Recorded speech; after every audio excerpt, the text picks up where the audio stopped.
Good afternoon and welcome to a special board meeting of the Hollister School District. We will convene at 5:02, and so I'd like to take a roll call. Trustee Grist. Present. Trustee Perez. He may join us later. Trustee Martinez. Here. Trustee Toasty. Here. And I am here. And so, can somebody lead the flag salute? Okay. Ready, salute. I pledge allegiance to the flag of the United States of America and to the republic for which it stands, one nation, under God, indivisible, with liberty and justice for all. Thank you. I'd like to make a motion, we go to closed session. I make a motion Wait, we that have we to- approve the agenda. We have to approve the agenda, so thank you. And can I get a second? I'll second. Okay. Any discussion? All right, so all in favor? Aye. Any opposed? Okay. So now, go ahead. I make a motion, we go to closed session. Second. Okay. So any opposed? Okay, all in favor? Aye. Any opposed? None. So we will convene to closed session at Public 5:03. Huh? No public comment? Nope. No public comment. Okay, none. 5:03 PM. Okay.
Thank you. Welcome back. We would like to call the meeting back to order at 6:12. And we have no closed session announcements. So item number 9 is 9A, public hearing proposed LCAP.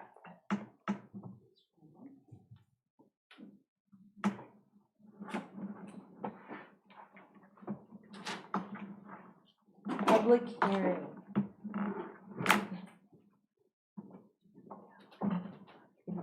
I do? Yeah. And so how do I do that? You're just gonna say opening the public hearing. Okay. I am opening the public hearing for our proposed local control accountability plan. All right. Well, good evening, Board of Trustees, Superintendent Sanchez. We have our public hearing on the LCAP tonight. It's a summary that you're very familiar with, hopefully, no surprises. We'll just run through. You open the public hearing? Close the public Oh, for hearing. public comments. Okay, so there are none. No public comments. Okay. Next slide. All right. So we have our, we engaged our educational partners this year on many different levels.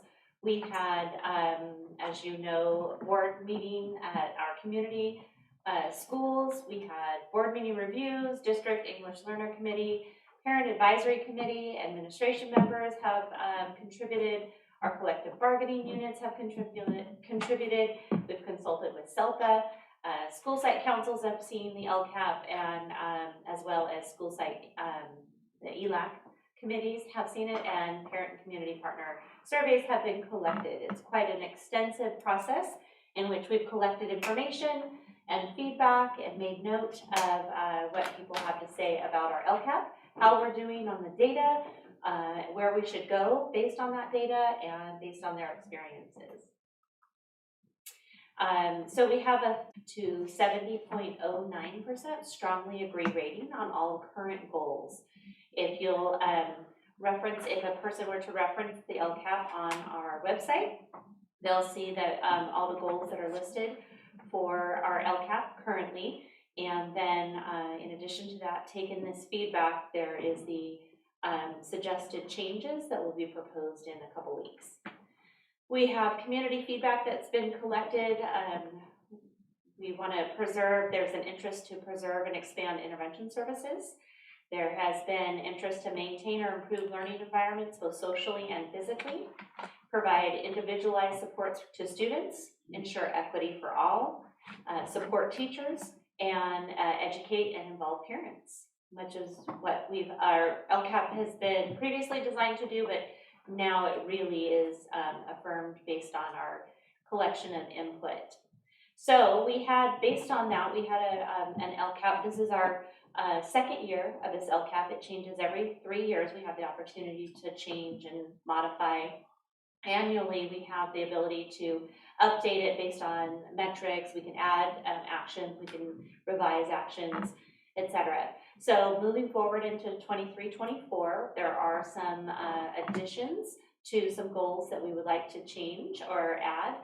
Goal 1, adding relevant technology, relevant instructional technology in there in the LCAP, so that's preserved.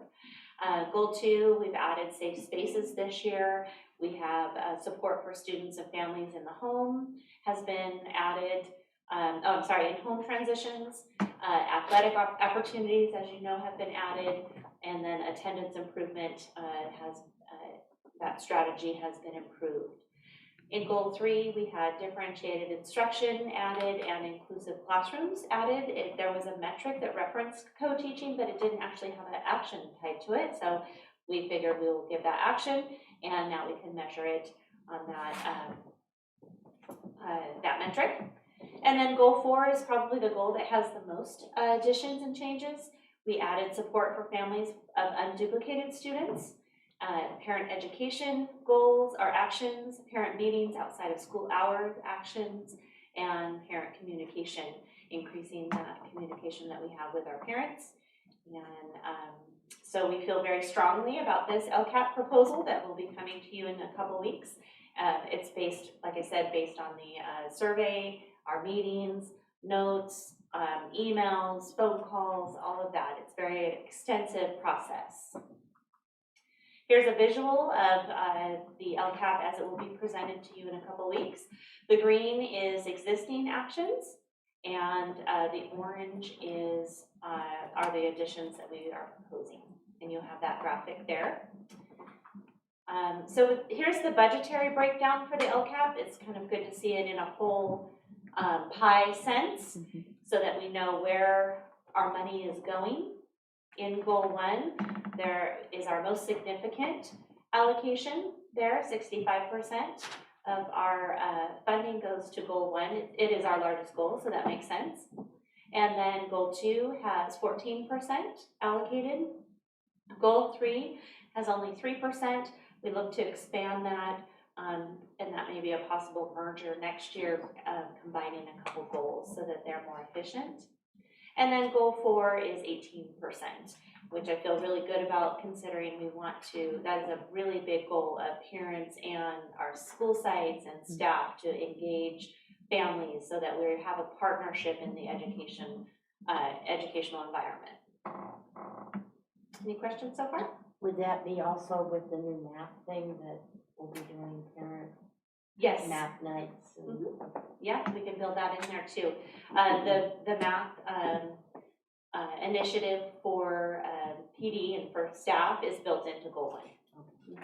And you'll see that when you peruse the LCAP at your leisure. Or reading material to fall asleep. I'm not offended at all. So our LCAP follows a timeline. We have our public hearing tonight, and then we'll be asking you to adopt the LCAP on June 27th. And that is going to be after, this year we've been fortunate to get feedback from the County Office of Education, and that feedback was just amended today, or implemented today, and so the copies that are available are the latest and greatest, and that we expect to have a wonderful review of that. So we won't do a cycle, which we might have been, we incurred last year. So then it'll go to you on the 27th, submission to San Benito County Office of Ed by July 1st, and then they have the ability to review and approve it by October 1st. And I expect that to be way earlier than that date. Any questions? No, Okay. very clear, thank you. I take pride in really capturing, what is being said, and hearing what people want, and going to each of those board community meetings has been very helpful. I look forward to continuing that next year. So on Goal 2, where we have, it says Action 3, and it's in parentheses new, and it says safe spaces. So that might be where we put our new safety plan. Does that go in there, or? The safe spaces is really built into that, allocating funds for classified staff that choose to open up the library at lunchtime. Oh, I see. Okay. And or Gotcha, a gotcha. counselor that has activities. Excellent. Okay. Yeah, and we already have people participating in that. We were able to offer that this year, and it was well received. So we hope to grow Okay. that. All right. Thank you. You're welcome. Thank you for clarifying. Sure. Any other questions? All right, then I hand you over to Mrs. Wilson. So we close the, the hearing for the LCAP, and we're going to open the public hearing for proposed 2023-24 budget. So mine is a little bit different because mine is mostly numbers rather than narrative, but the narrative built the numbers. So as we go through and look at this, I'm going to present to you what our budget looks like from the perspective of numbers, percentages, and what we're doing as we go forward. So we have revenue assumptions in here. Every budget starts with how much money do you have and then what are you going to spend it on. So our projected enrollment for next year is going to be 5690. That's up by 20 from the current year. We are assuming that our average daily attendance will be 5301. That's an increase of 35 students, but it also is an increase of our enrollment to ADA percentage. That's the enrollment that happens in October. And I keep pointing out that the information the superintendent will give to you is more live data as to what's going on, and mine is a little bit more static. So because we have built in an attendance initiative into the LCAP, we are anticipating that we're going to make progress. We have a goal to accomplish here. Our unduplicated pupil count for next year will go down to 63.71. That is a function of where our initiative to enroll all students or automatically get them directly certified through the state happened this year. We don't have to do that but every 4 years. Right. And so short of a wave of students coming in as new students to our district, which will then have to fill out that form, we are on the track for our unduplicated pupil percentage to continue to go down for the next couple of years. The local control accountability plan has $10,267,000 in it. 4 specific goals, 27 actions, you just saw those. COLA for next year is built in at 8.22%. We are assuming that federal programs will have no increases at this point. The point that we did this, we were still waiting for the federal budget to get sort of wrapped up. And then we're also assuming, for the sake of conservativeness, that our local revenue will not go up. We are still waiting for estimates from SELPA as to what we will be getting from that, but for now, we're assuming that our SELPA funding will be the same as it is for the current year. So that is where we started. This is what it looks like. So again, giving you pieces of the pie. The biggest piece of the pie is going to be our LCFF grants that are not in the local control accountability plan. The local control accountability plan is the red wedge that's there. The rest of it is our totally unrestricted funding. And then you can see we have state, federal, and local revenue to complete that pie. So 61% of our revenue is unrestricted and is used to run the district for all intents and purposes. Any questions before I move on? Our staffing assumptions, again, by the numbers. We are assuming that we will be adding 11 FTE certificated. Those, all but 2 of those are categorically funded. The 2 that are not categorically funded are the 2 new TK classes that we added. The rest of them, the bulk of them are teachers that we are adding TOSAs for intervention.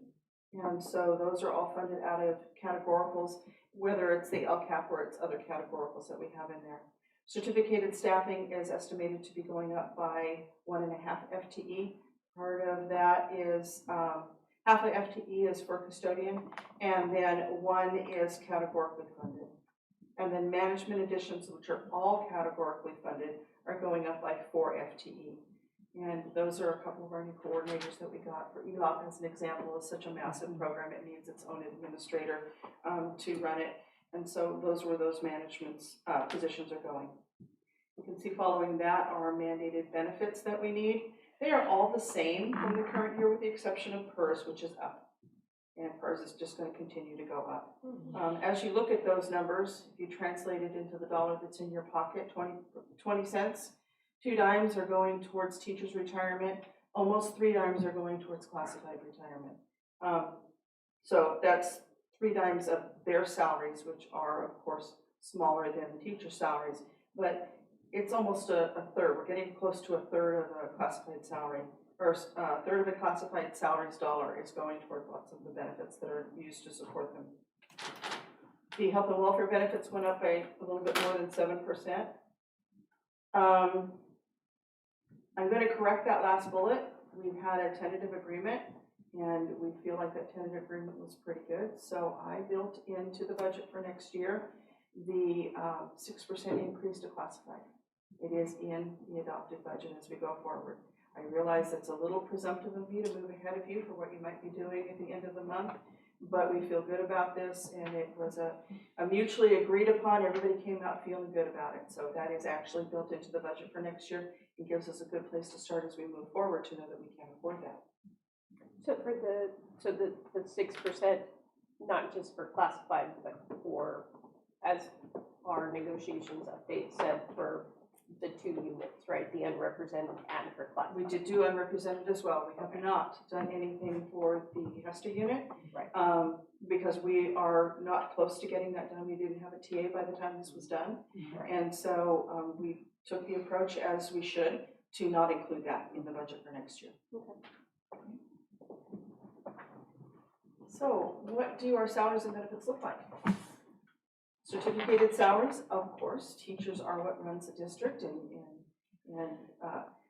takes our students from being TK to 8th grade, ready to go to high school. They make up 42% of our salary and benefits budget. Employee benefits makes up the next biggest portion. That's the health and welfare, the PERS and the STRS. Those are the three big players that are in there. The rest of it is management and classified.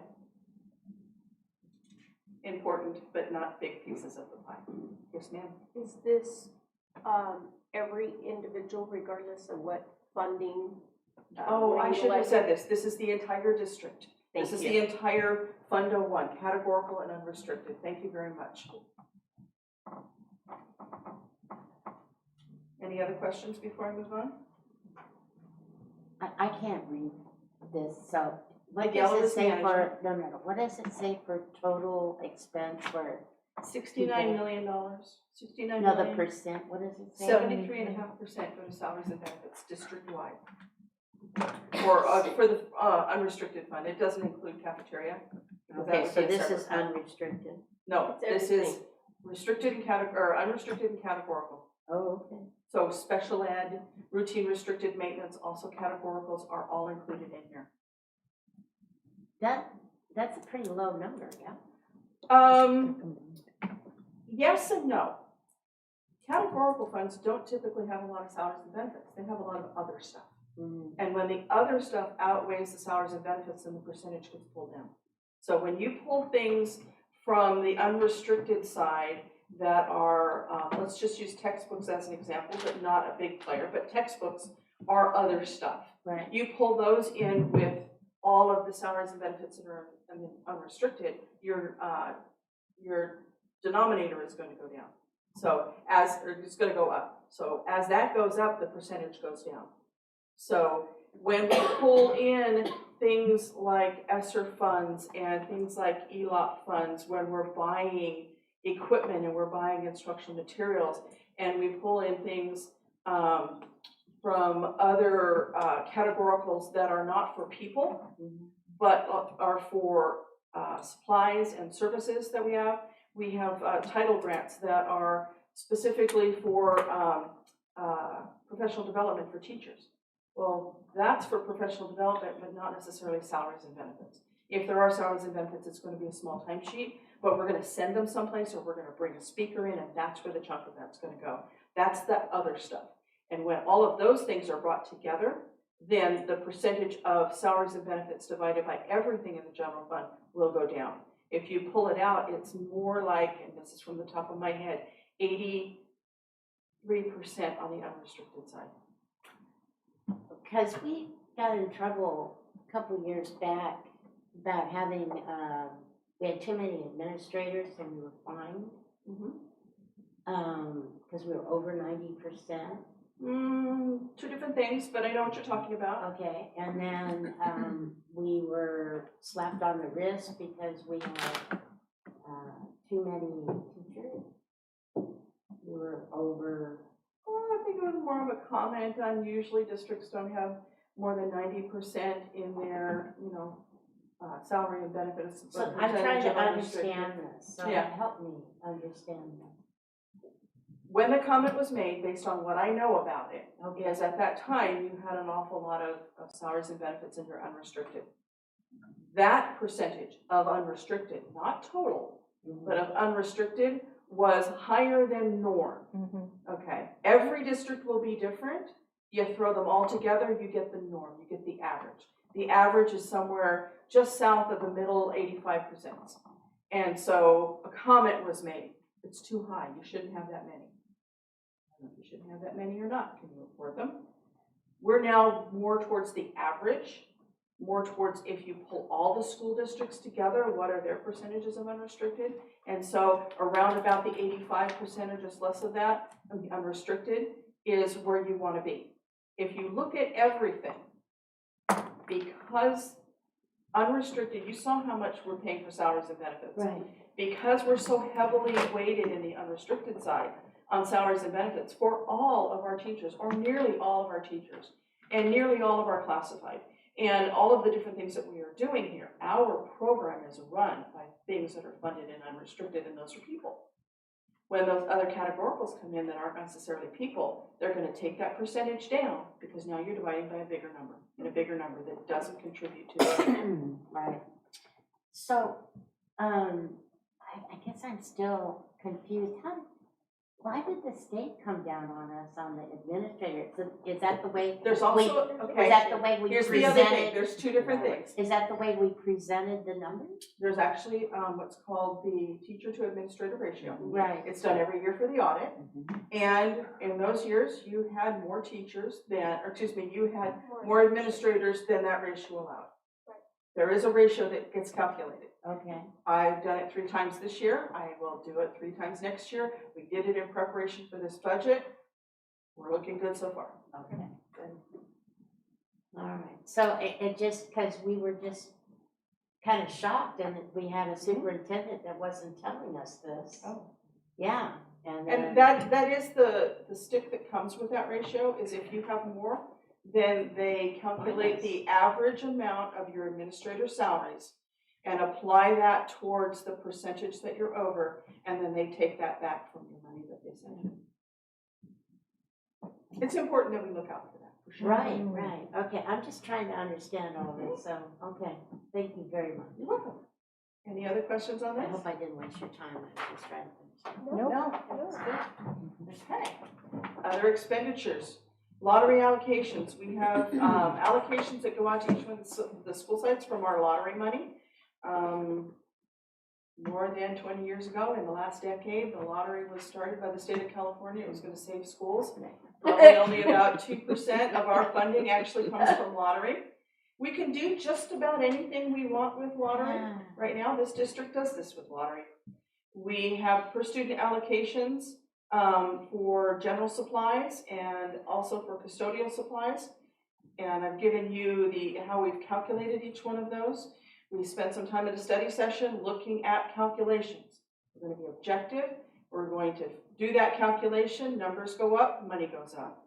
Numbers go down, money goes down. Okay. And so this is how the school sites are getting their allocations. They've already been told about that. We had a meeting and we ran through it. To the point that was made at our staffing meeting before about custodians.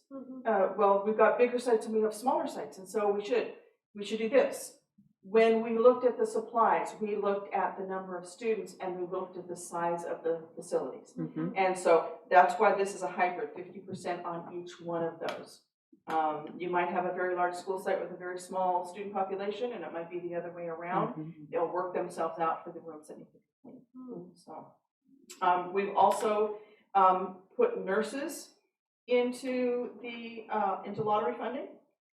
We can do that. It takes all of the health, including health supplies, which were already in lottery, and puts them all together so that we now have groups, we have topics, we have initiatives that we're doing with our lottery funding. So the district nurse, we also have a couple of contracted nurses for specialized needs of students. Those are also budgeted in there. And then the supplies. Both the supplies at the school site, the custodial supplies and the nursing supplies, all got a 5% increase over what they had in the current year.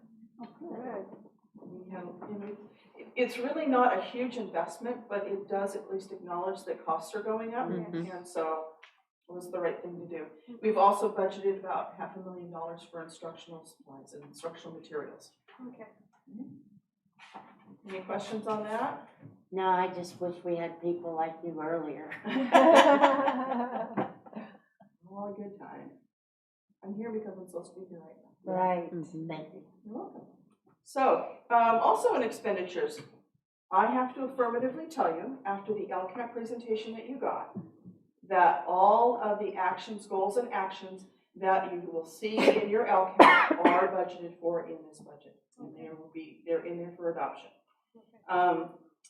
Categorical expenditures are going to be limited towards the revenue, with the exception of the two that we make contributions to, which is special ed and routine restricted maintenance. Right. So if Title I only gets X number of dollars, they can only spend X number of dollars.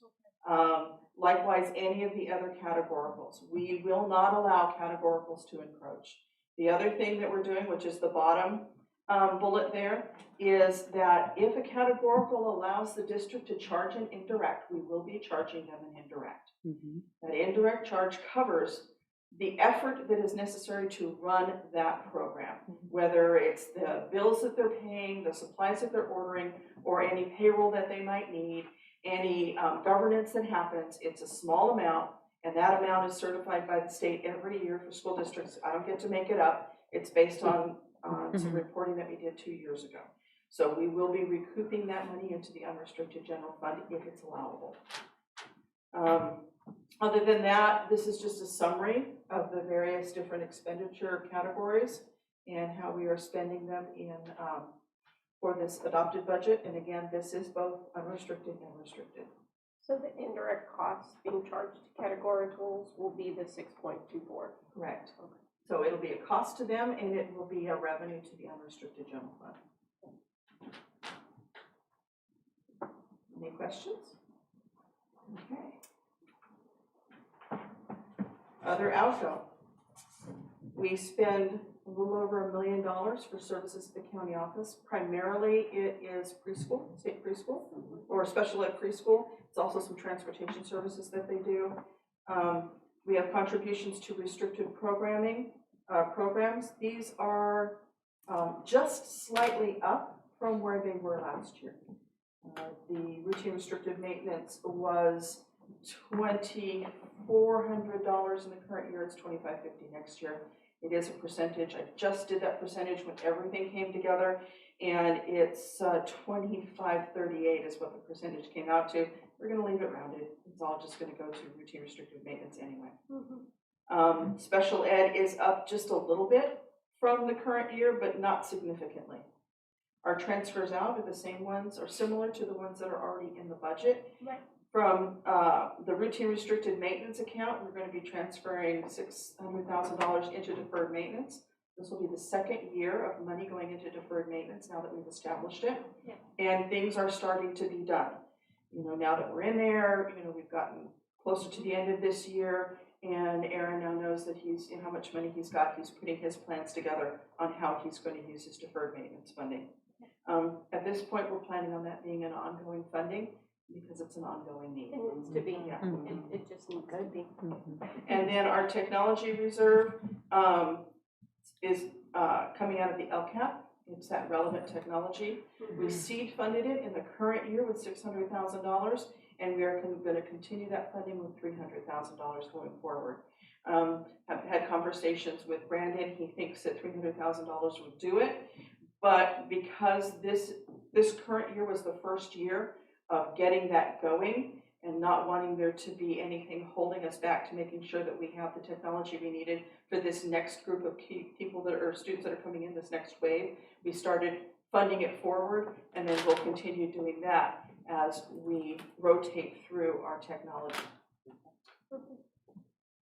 Any So questions? that one could change if the need changes. It could, if prices go up, if we find out that something is suddenly not going to be supported anymore. There's a lot of things that'll happen.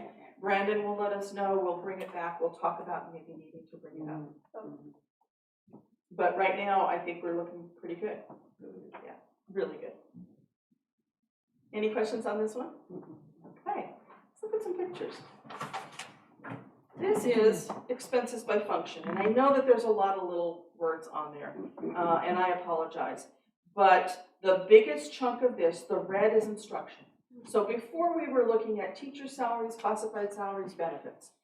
Those are object codes. This is what are we doing with all of those object codes that we talk about. So 65% of our budget is going towards instruction. And then instructional support is going to be another 9%, almost 10%. And then the pieces of pie, circle around the bottom there. So in the numbers, instruction is $61 million, almost $62 million. Instructional support is another $9 million. Pupil services, counselors, mental health therapists is almost $7 million. Administration is less than $5 million. And that's also less than 5% of our total budget, which is also a good number. Plant services is $7 million. Transfers out, that includes all the transfers out, including the transfer out that goes to pay for special ed at the county, is about $3 million. And community services is $1.6 million.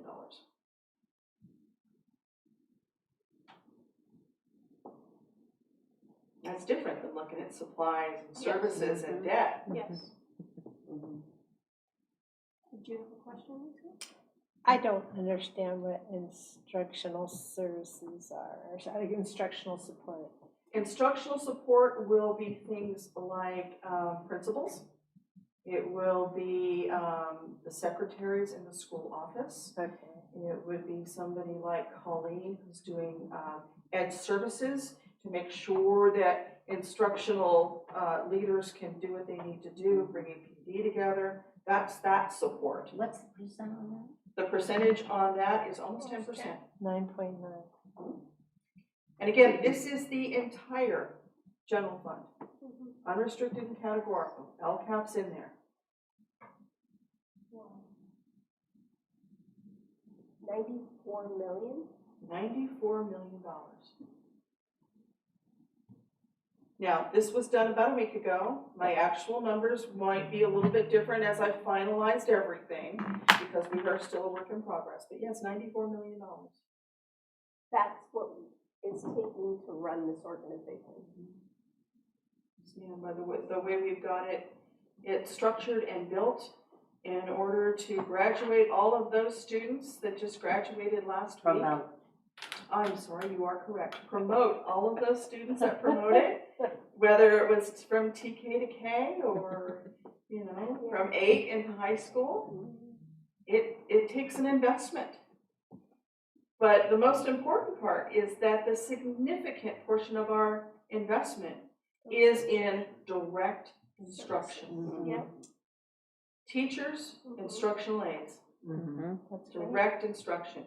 The instruction will also include instructional materials, if we needed to buy instructional materials. And what's the percent on that? It's 65.3%. No, oh, the materials, so is that separate? No, that's all in it, because Oh, we're okay. looking at Part of function. instruction. We're looking at what are you doing, not what did you buy. So if you add your instructional support, it's actually 75%. Yes, ma'am.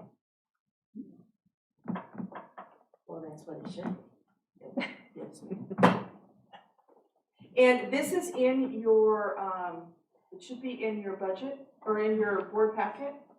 Can we make a copy? I didn't see it. No, I know. no. Okay, then I will make it available to the superintendent and she'll get it out to you. I'll also be posting it on the website tomorrow. That's what I was thinking. Yeah. Okay. Any more questions on this one? And when you get it, it'll be easier to read because you'll have it right there. Yeah, right, because I can't see any of it. Yeah. Okay, so what's next? Same with the LCAP. We have a public hearing tonight. We'll bring this back for board adoption on the 27th. Submit it to the county office by July 1st, and they will sign off on it by the 1st of October. Perfect. Any changes as there's amendments as we go through and work through negotiations, we do the forms, AB 1200? AB 1200s, yes, that will, Impact this. yes. Yes. Okay. And again, we prepared this last week while I was wrapping up everything that's in the budget, so you do have a draft budget to peruse through. The numbers may not be exactly the same as that are on here, but they're going to be very close, just because I'm still tweaking and balancing, Mhm. taking care of ticking and tying. Okay. All right? But there will be no significant changes. So, thank you. Any other questions? Okay, thank you. Oh, actually, I'd like to make a comment that the team the team of our finance and our instruction and everyone that makes this whole thing happen. And because we do the community outreach as well, I think our public, our union people should really know these things. We've reached out every month. Every month we do the health of, Beth gives us a financial report every single month and shows what our finances are every single month. There should be no question in the public about what our finances are. Every single month we show what we have. We're not hiding anything. We show every month what we have. And the way that Dr. Myers and Beth, what's your Wilson and Mrs. Wilson have worked together so seamlessly with the LCAP and the budget. And we do it every month at the school site. It's been incredibly seamless. And our superintendent has been in all those meetings. 2 of us have been in those meetings. So the public should know what's going on. I don't see how we can be more transparent with our budget so the community knows what we're doing. Our unions surely should know what we're doing. It's been there every single month. And I want to commend the people that do all this paperwork stuff and have to answer my silly question, and I apologize. But I just, I want to commend you guys, because I know it takes time and work, and I appreciate it. Thank you so much. Ditto. Well said. Yeah. Okay, so we are closing the public hearing for proposed 23-24 budget. So would somebody want to entertain a motion to adjourn? So moved. Second. Okay, all in favor? Aye. Any opposed? Okay, we adjourn at 6:48. 6:49. 6:49. Thank you. I couldn't see.